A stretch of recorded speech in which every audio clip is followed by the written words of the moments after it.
So excited to get started today, talking about time boundaries. There's so many awesome songs about time that I could be singing right now, and I am not going to subject any of you to that kind of torture. So, watching for the event notifications to go out. Hey.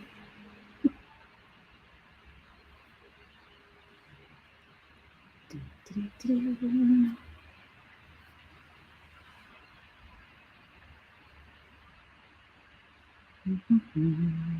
we go. Starting to see those go out. Very good.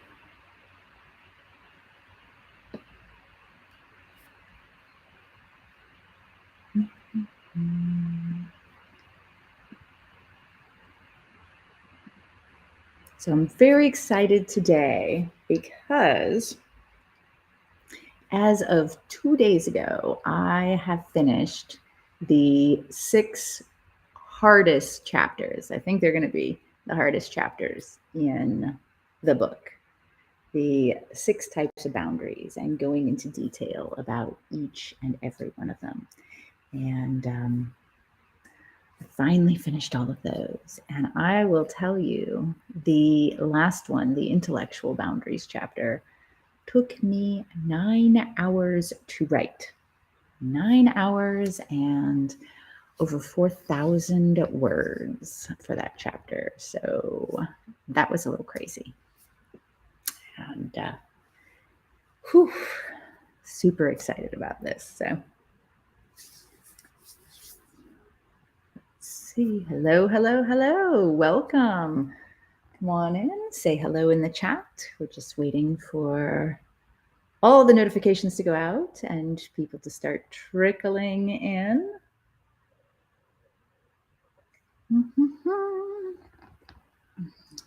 Okay. I'm seeing some people starting to come in, so I'm going to go ahead and do, I guess, the introduction. Hi there. For those of you who don't know me, I'm Heather. Most people call me Nookie. In addition to living my amazing personal life, I write books, teach classes and workshops like this about love, sex, romance, and kink for people of all genders, relationship statuses, orientations, and more. I've always been curious and adventurous when it comes to sex, and luckily, I've had partners who have been the same. So I've explored many facets of sexuality in loving and creative ways.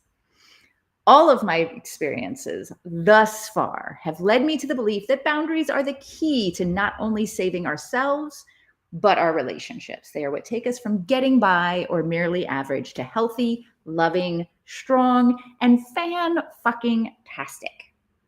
So let's get started.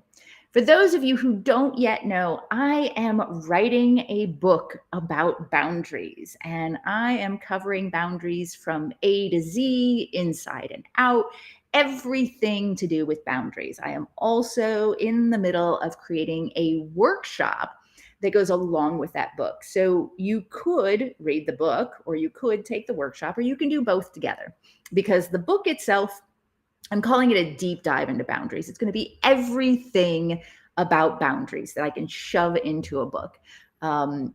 What they are, how to think about them, the ethics of boundaries, and so on and so forth.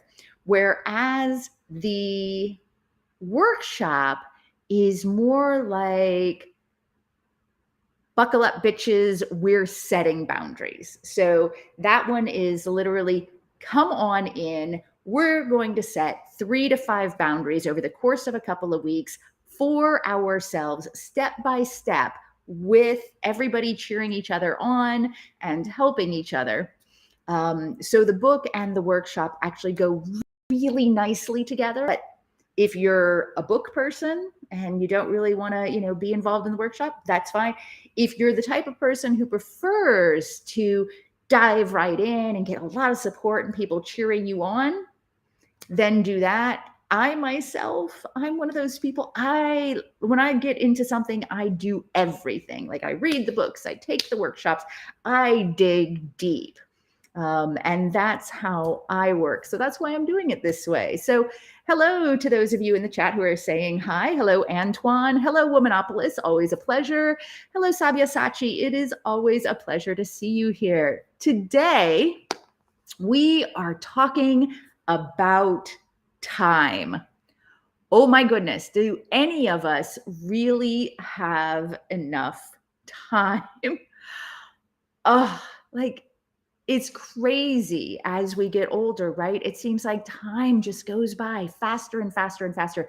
How do we manage our time? How do we prioritize our time? How do we make sure that we set good boundaries around the time blocks that are important to us? And that's what we are talking about today.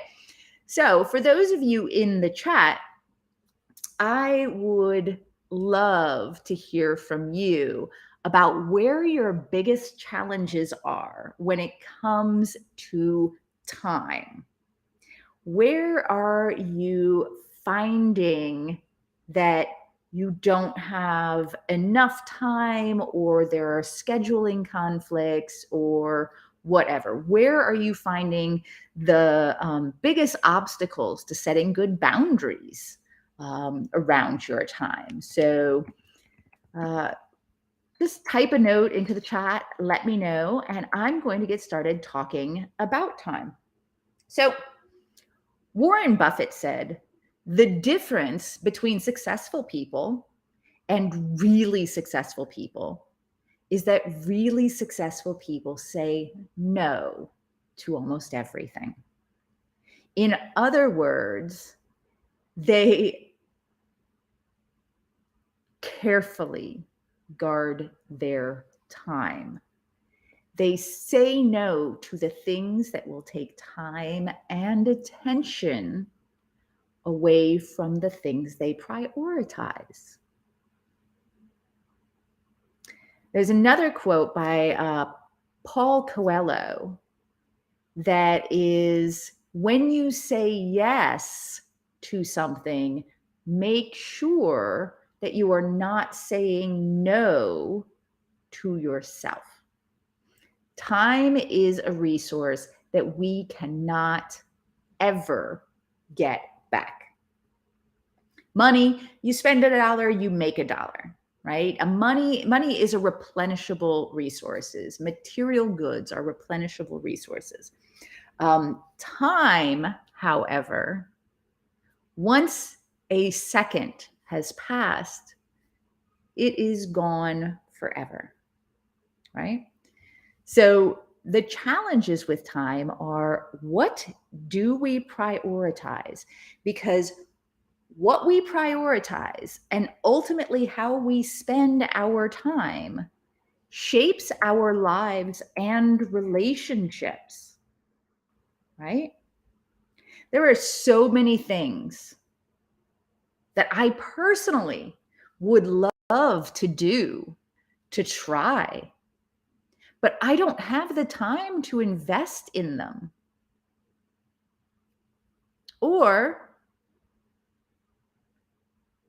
the truth of the matter is, I choose other priorities over the necessary time investment, right? You know what I mean. All of us have been there, probably are there. Even if we're happy with our time management and the way we balance our time, it's a result of setting aside things that we just don't want badly enough right now. Womanopolis says, good sex needs lots of time. What I would say to that is, good sex sometimes needs lots of time. Sure. Sometimes really good sex is a quickie. I think that There are a lot of ways to look at the intersection of time and sex, time and love, time and connection, right? Roger says, I only say yes to things I really want to do. I won't let anyone guilt me into something I don't. That is a very, very healthy attitude. In fact, I would say, Roger, that is the core of boundaries in general, right? Say yes to the things that you want in your life, to the people you want in your life, to the sex you want in your life, to the physical touch you want in your life, to the material things that you want in your life, to the thoughts and ideas that you want in your life, to the emotions you want in your life. That's what boundaries are. Boundaries are knowing what you want in your life and what belongs to everyone else. Hey, Cobalt, good to see you. Always a pleasure.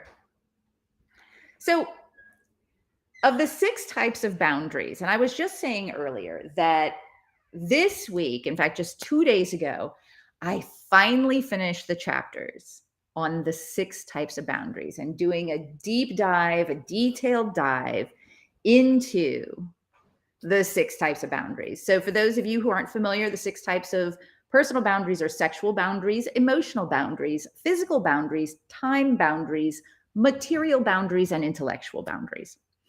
And it has been a joy to know that I've finally gotten this biggest part of the book done, or maybe not the biggest part, the most challenging part of this book done. But out of all of the boundaries, I believe that the time boundaries and the intellectual boundaries are the least often discussed and communicated specifically in relationships and out of them, which is a shame because our boundaries and our abilities around time and how we prioritize time and manage time literally affect every aspect of a relationship. How you prioritize your time translates to how you and how much you prioritize others in your life. Setting time aside for the important people in your life communicates to them that you value their presence and that you care, right? Like, show of hands in the chat or a little note or whatever. How many of you have been in a relationship where you felt like your partner wasn't giving you enough time? Or on the other side of things, how many of you have been in a relationship where your partner feels like you're not giving enough time? And if you're anything like me, you've probably been in relationships on both sides of that. It's challenge. Cosmopolite, hi, lovely to see you. What about if you're someone who struggles with time blindness? Ooh. Whew. Okay, so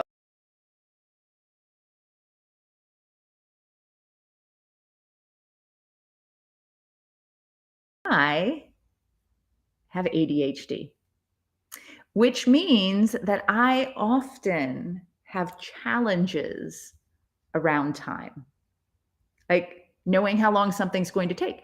2 days ago, I was up at 3:30 in the morning and I started writing a chapter and I wrote for 9 hours. 9 hours it took me to write the intellectual boundaries chapter. Whew. Over 4,000 words about intellectual boundaries.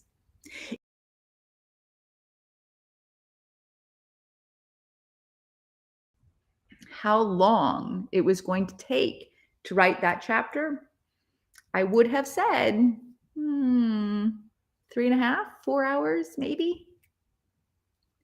Yeah. I also have challenges with time blindness. So here's what I do. Now, there are a million ways to do this, but what I do is I have several backups. The first thing is today's actually a pretty light day because I didn't schedule anything. So I will show you. Here we go. My schedule. Actually, you know what? I'll pull one up. That was a heavier day. So you can see. Oh, here we go. So this was September 7th. So I have a written schedule, right, that blocks out hours of time that I'm going to spend on things, including, you can see my ring light there, including appointments that I have and so on and so forth. So that helps me visually map out my day. The second thing I use is I use my calendar. In my case, it's iCal because I use Apple products. And I am able to go in and set something in the calendar. And then I set multiple reminders. So, for example, for something like this, Tuesdays and Thursdays, I set a reminder, this is what time it happens. I set a reminder for the day before to remind me, oh yeah, tomorrow at this time, I have this thing. I set a reminder for 6 hours before. I set a reminder for 2 hours before. I set a reminder for 1 hour before. I set a reminder for 30 minutes before, 10 minutes before, and on the hour. Yes, and alarms. Those are what my reminders are. They go dink. By the way, you got shit coming up and you got to be aware of it because that's how my head remembers things. And I will tell you that just the visual for me or just the calendar for me don't work as effectively. But looking at my visual every morning, mapping the calendar to my visual, writing it in, and then having the reminders helps me. So yeah, I don't know if that would help you. I don't know if that would work for you, but it's definitely something to consider. That's what's worked for me over years and years and years. Different variations of the planner. I actually create different planner pages throughout the year, depending on how my brain is working as well. So that's also. Womanopolis says, why don't people prioritize pleasure?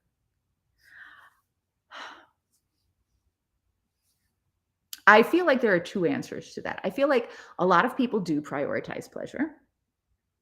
I also feel like when we talked about those three brains, the threat brain, the drive brain, and the safe brain, the threat brain is the most urgent. The drive brain, the one that is all about acquiring things and succeeding, is the one that overall society puts the most emphasis on. And the safe brain, the one that is resting and recuperating, that's also for me where we get like real deep contentment and pleasure from, is usually the least prioritized out of all of them. But I do feel that people prioritize pleasure. I just don't think they do a very good job. Like relaxing with a beer versus the type of pleasure that might actually fulfill them. Not saying that relaxing with a beer doesn't fulfill some people. I'm just saying that sometimes we prioritize easy pleasure versus fulfilling pleasure. So,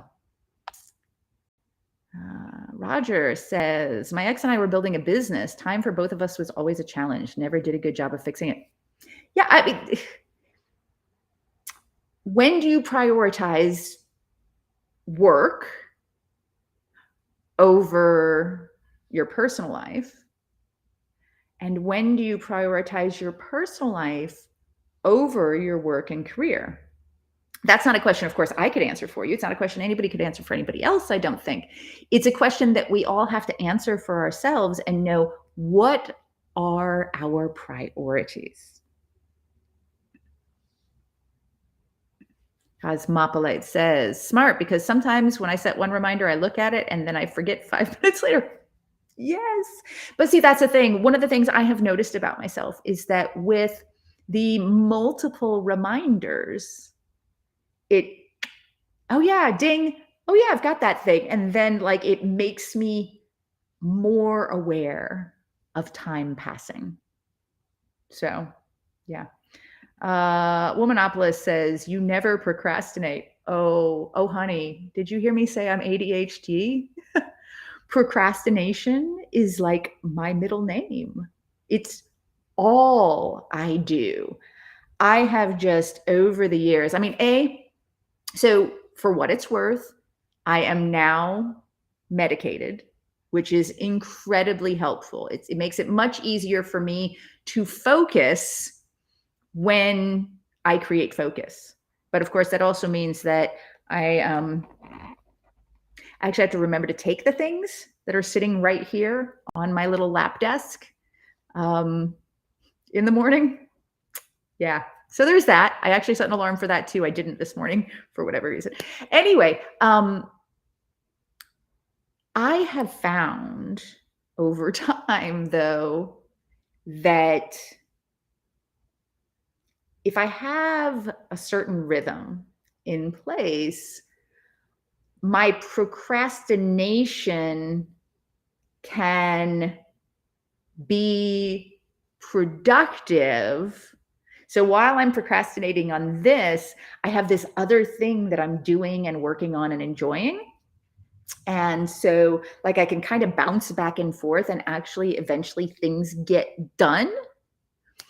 Which, again, I'll share this with you again. I'll pull this back up because this, if you look at it, like, this is how I remind myself, like, what's important on any given day.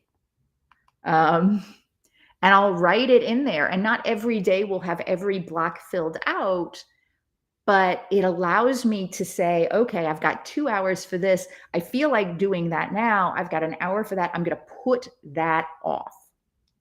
Right? So, yeah.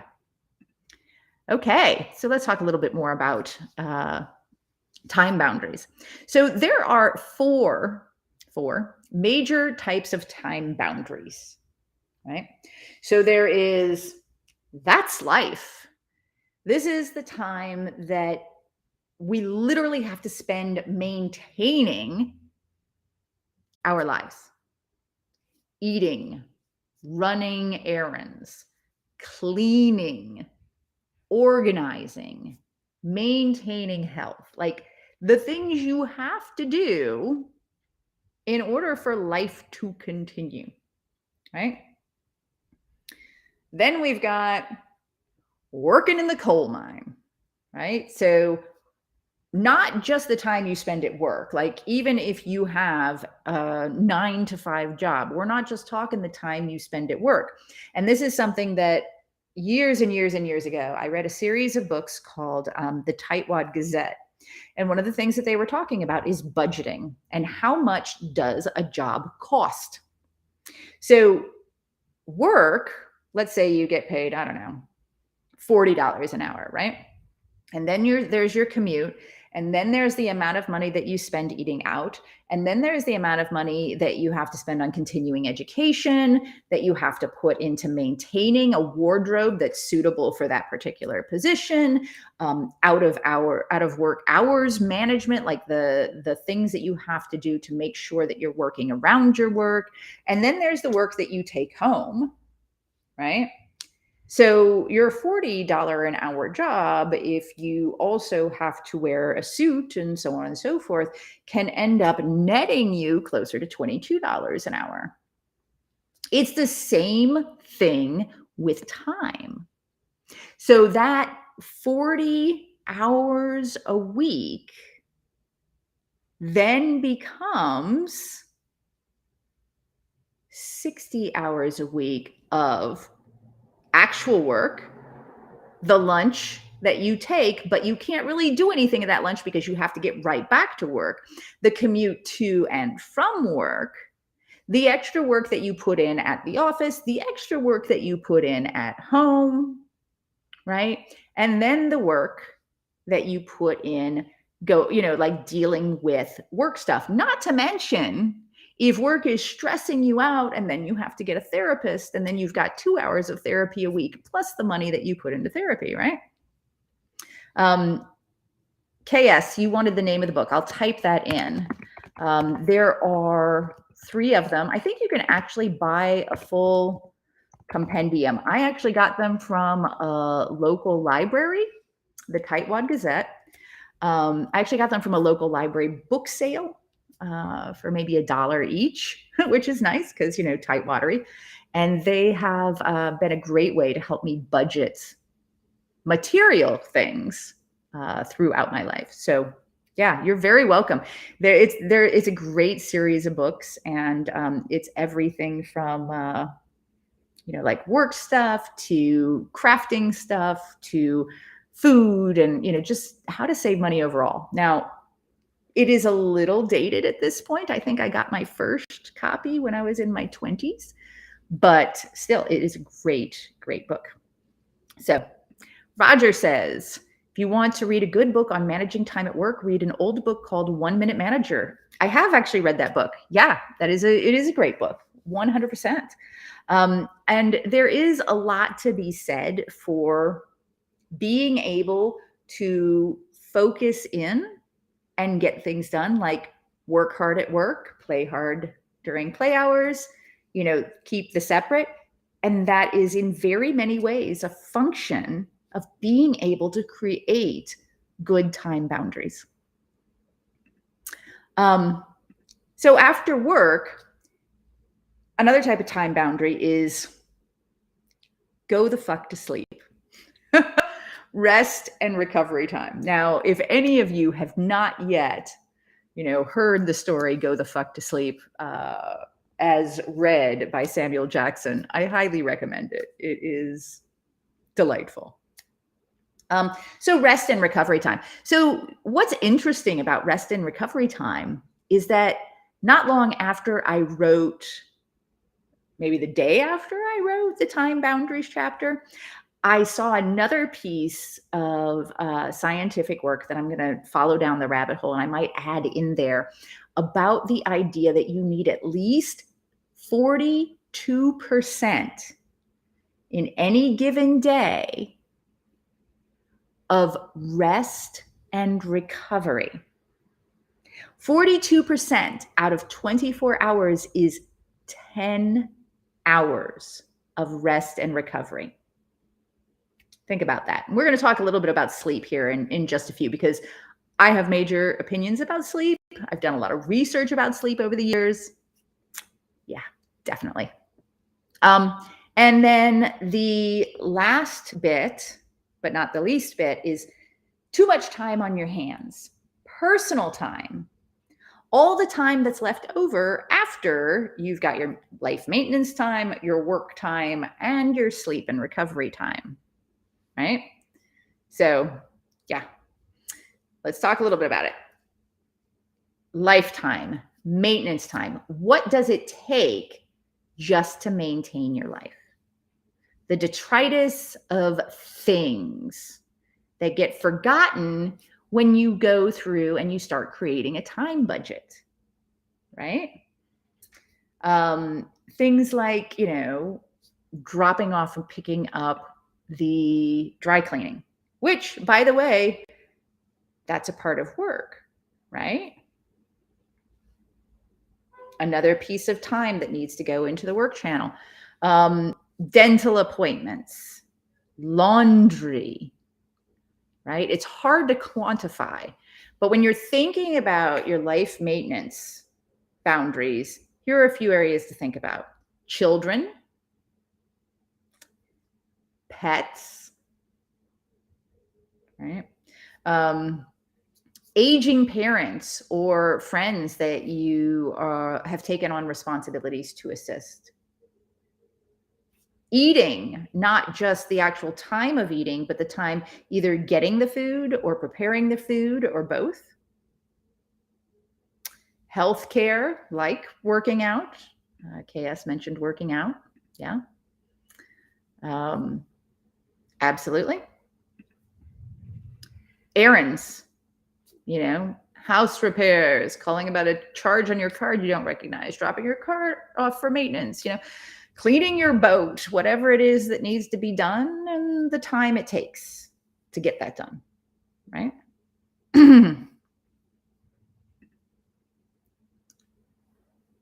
Work. I think we're all pretty clear on work stuff, but here's some other things to think about in addition to what I've already mentioned. I already asked you, when are you willing to prioritize work over your personal life? And when are you willing to prioritize your personal life over your career or your business or whatever? Do you have specific days of the week that are more productive for you? What are your most productive hours of the day? Do you work more than one job and you have to balance them? Do you have a business you're creating for yourself? And if so, is it a side hustle or a primary business? How much of yourself are you willing to give to your job, your professional life, or your career right now? And do you think that will change in the future? Do you plan for a different lifestyle than you have now?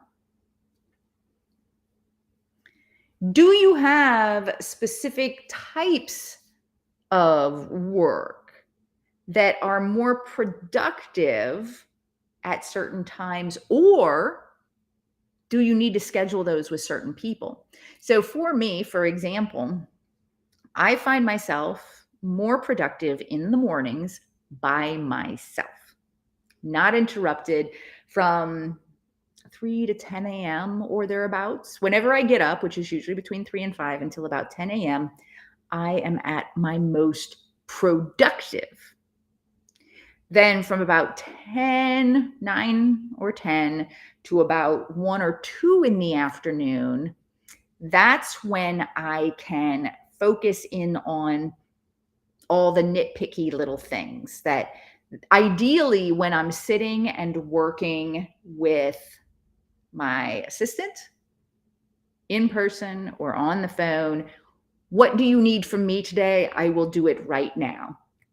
And then in the later hours of the day, that's usually when I can do things that either require almost no thought whatsoever, like creating graphics while I'm watching TV or whatever, or that's when I can brainstorm things or have deep discussions with people.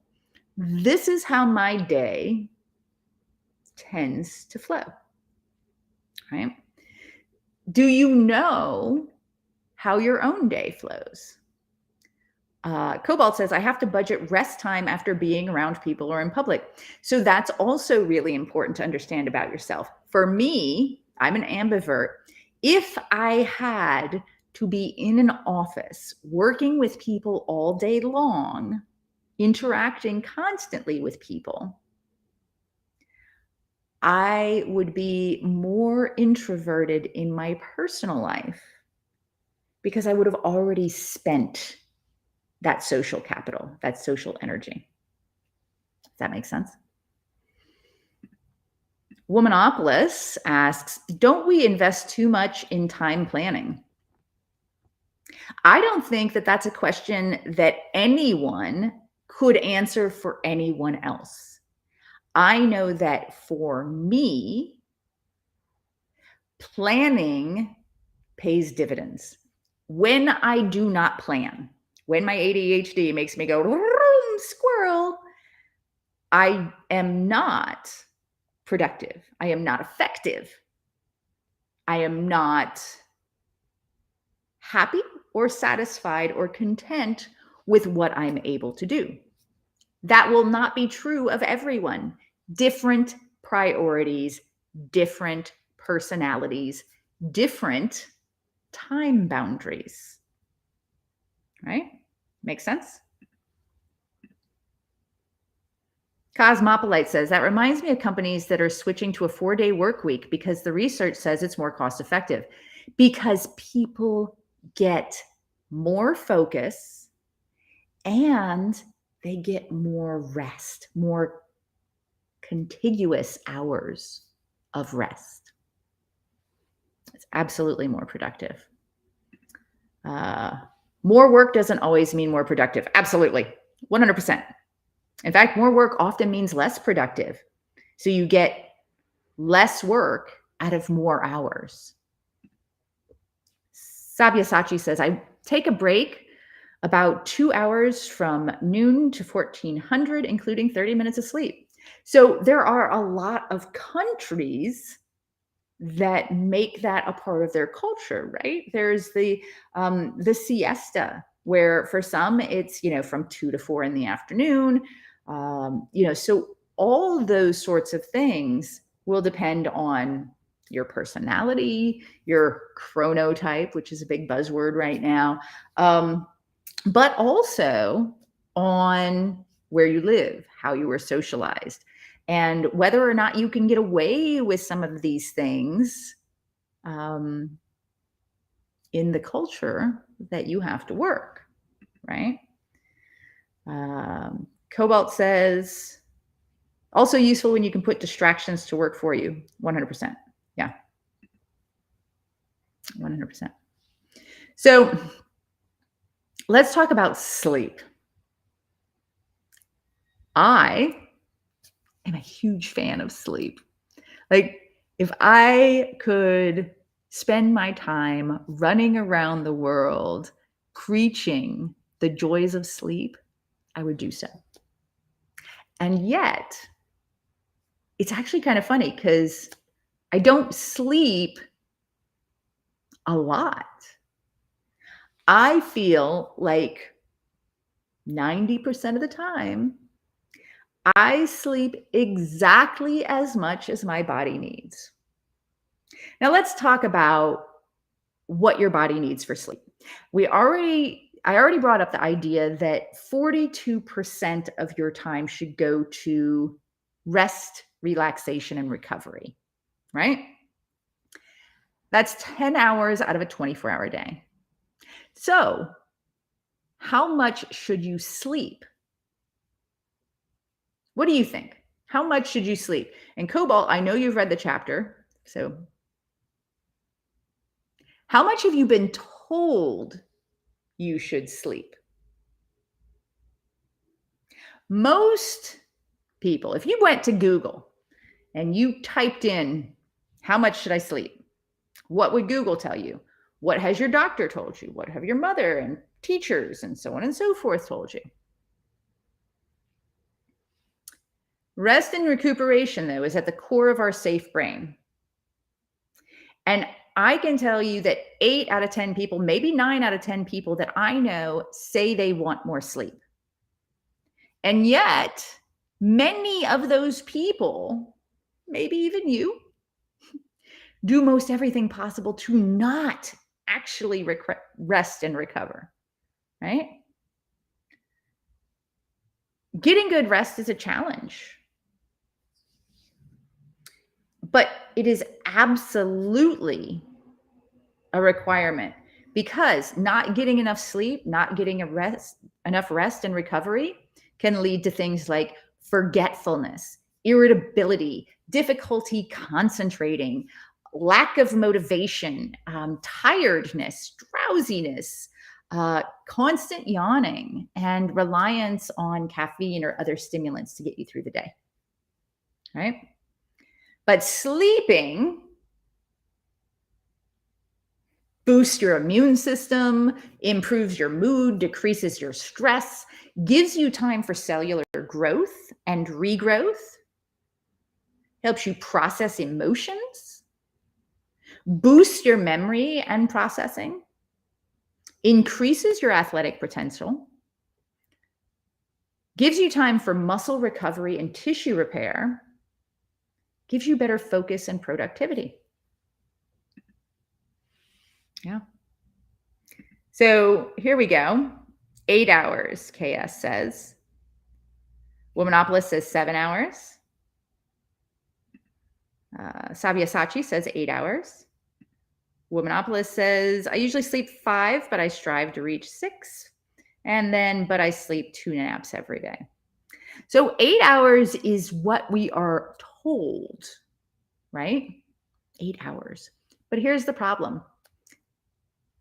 8 hours doesn't actually work for most people. Most people sleep in approximately 90-minute cycles. So 90 minutes, an hour and a half, 3 hours, 4.5 hours, 6 hours, 7.5 hours, 9 hours. 90-minute cycles. Now, another book that I got from a library book sale when I was very young, I think it was called like Sneaky Psychological Tricks or something or another, talked about this. And I thought, that's really interesting. And so I started organizing my life to harness that trick and other tricks. And what I've discovered over 2 decades of doing this is that when I go to sleep and I allow myself to wake up naturally, 5 nights out of 7, I get 6 hours. 6 hours. Yeah. Every once in a while, I'll sleep for 7.5 hours. Every once in a while, I'll sleep for 4.5 hours, or even sometimes 3 hours. But I have found that within about a 5 to 15 minute time frame, I am on that 90-minute mark, because I do not ever use alarm clocks unless like I have to be on a plane at like 5 in the morning or something like that. And the main reason I do that is so that I can set the alarm and I won't wake up several times through the night worried that I might miss my plane. If I set the alarm, my brain knows it's going to be taken care of and I'm done. Womanopolis asks, what time do you go to sleep? Between 9 and 10 p.m. usually. So, sleeping too much, can it be unhealthy?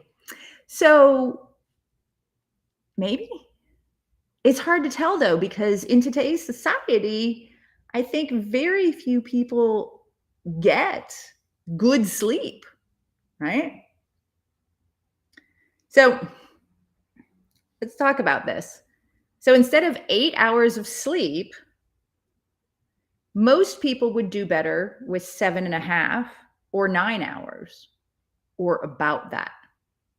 The challenge is that very few people ever have the opportunity to really figure out how much sleep they need naturally or when they should sleep for their best sleep, right? I'm an early bird. I tend to go to bed between 9 and 10, 5 nights a week. And I wake up between 3 and 5, usually 6 hours from when I go to sleep, 6 or 7.5 hours from when I go to sleep. And I'm just awake. No alarms, no interruptions, nothing. I also am able, I'm very lucky, I know this, I'm also able to literally just put my head down on the pillow and fall asleep without even really thinking about it. But it's partially because I set a sleep schedule and I very jealously guard it.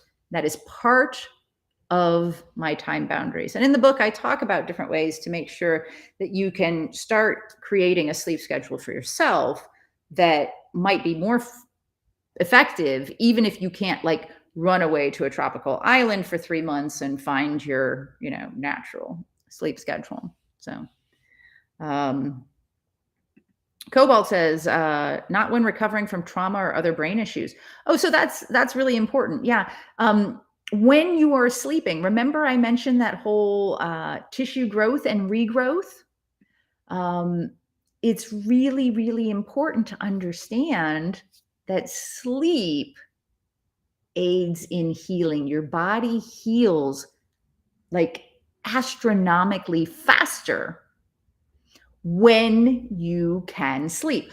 One thing I've noticed for myself is that sometimes I will sleep like 9 hours.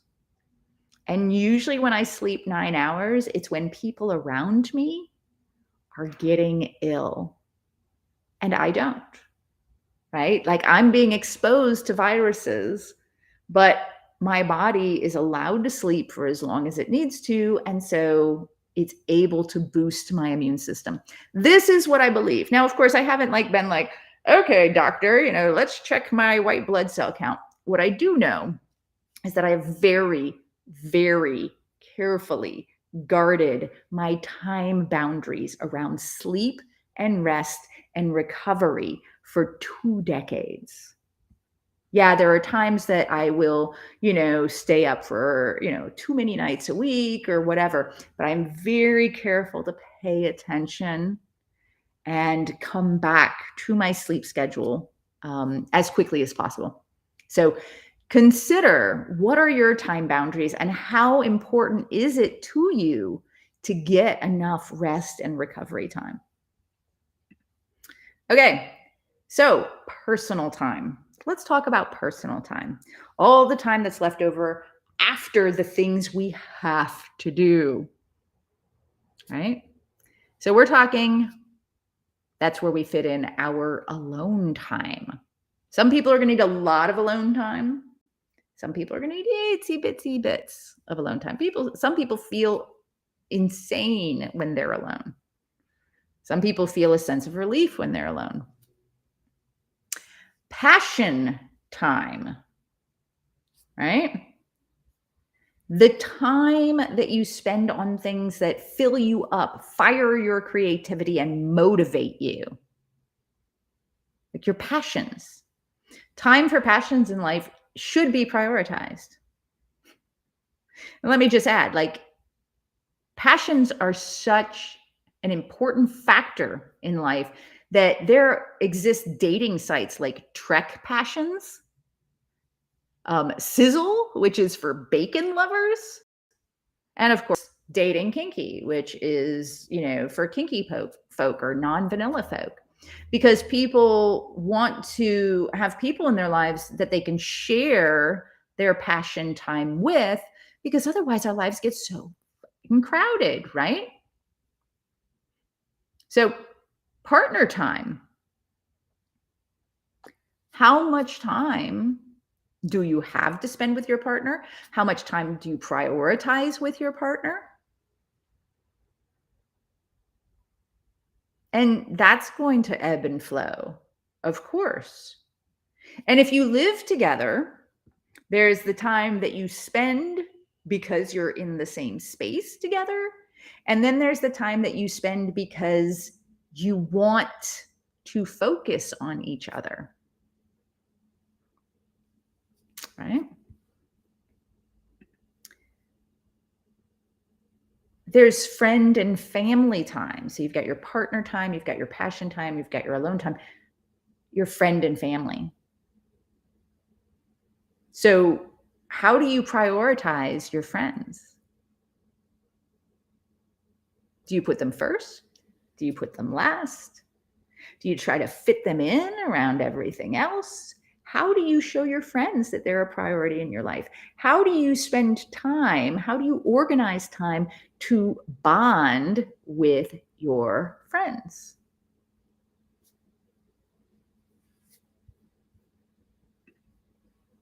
Right? And then there's your miscellaneous, your social activities, things like volunteer work that you care about, right? It might not be a passion, but important to you to be able to schedule. I did for years, 8 years, I did rescue and rehab for a local animal shelter. and worked with dogs and cats and whatever animals came in, mostly dogs, but lots of different animals.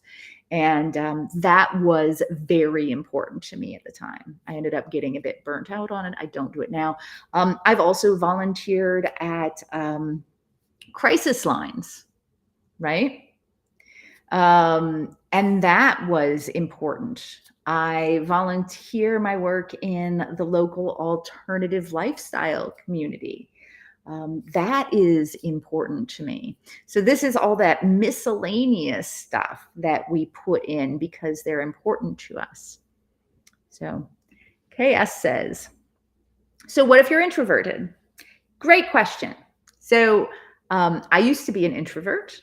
Now I consider myself an ambivert. But again, remember, I said the reason I consider myself an ambivert is because I work from home.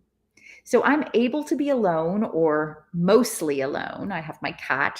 My partner sometimes works from home as well, but mostly alone and able to control my interactions through live like this, through the phone, through text, whatever it is I need to do. And then in the evenings and on the weekends, I have more energy to interact with people.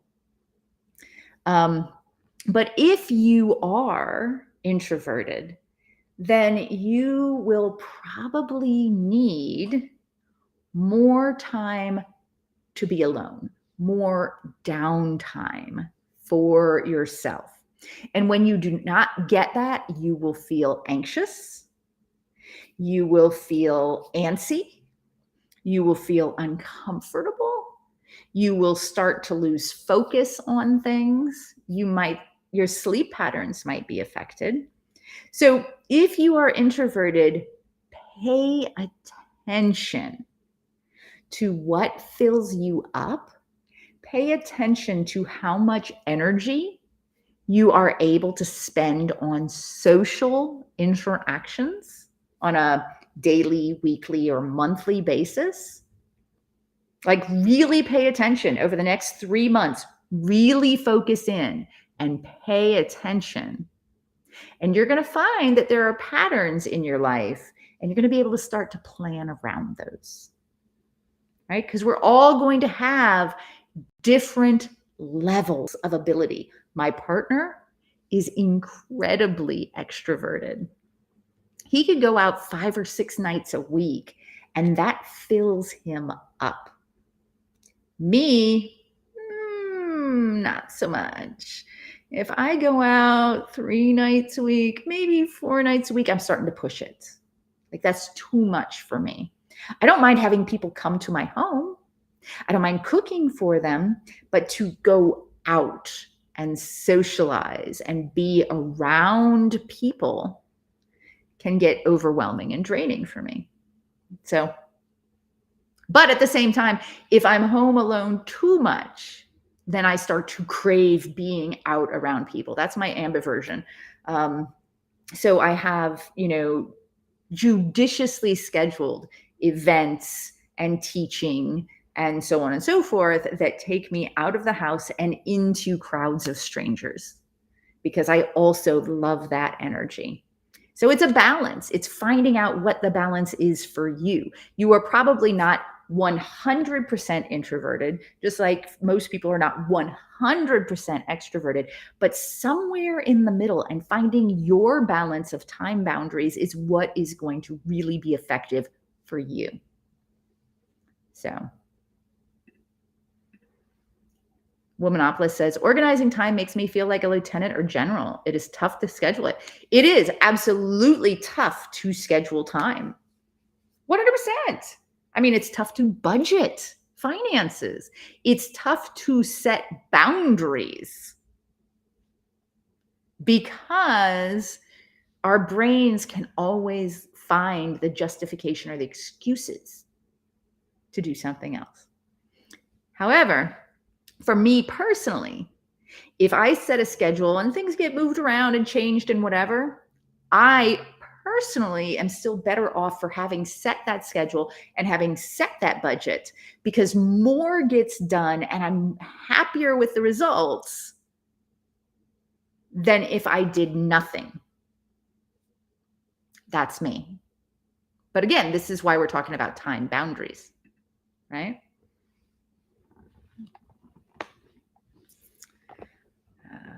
Cobalt says, I'm best going out about once a month. There you go. Everybody's going to be different. And yet Cobalt is pretty active online. So that's a great way for introverts to be able to connect without feeling like they have to give up a ton of energy being around humans, right? KS says, through my life, I never had a friend, but I always try to talk to people wherever I am. I, for what it's worth, KS, have found you very engaging and open to interesting comments and conversation in the lives that you've joined me for, including the Lucky and Love that you joined me for last week.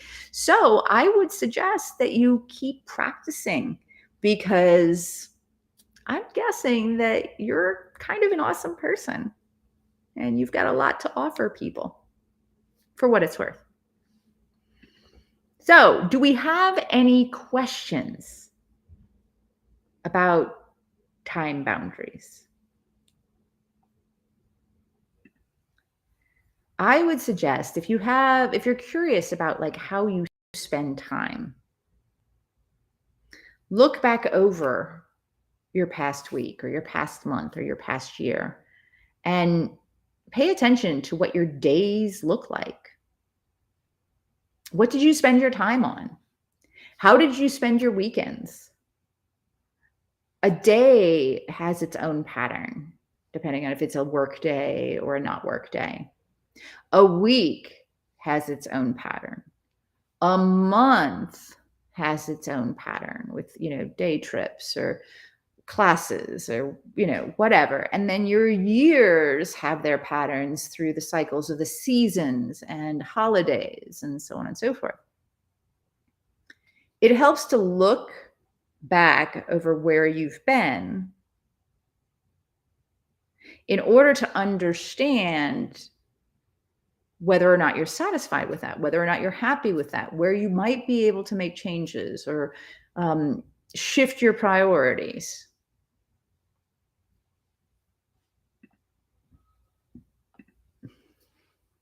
And for those of us who never learned to say no to anything, also have trouble learning how to accept no gracefully. 100%. Yeah. And especially when it comes to time. I'm going to end this here in just a minute, wrap this up in just a minute.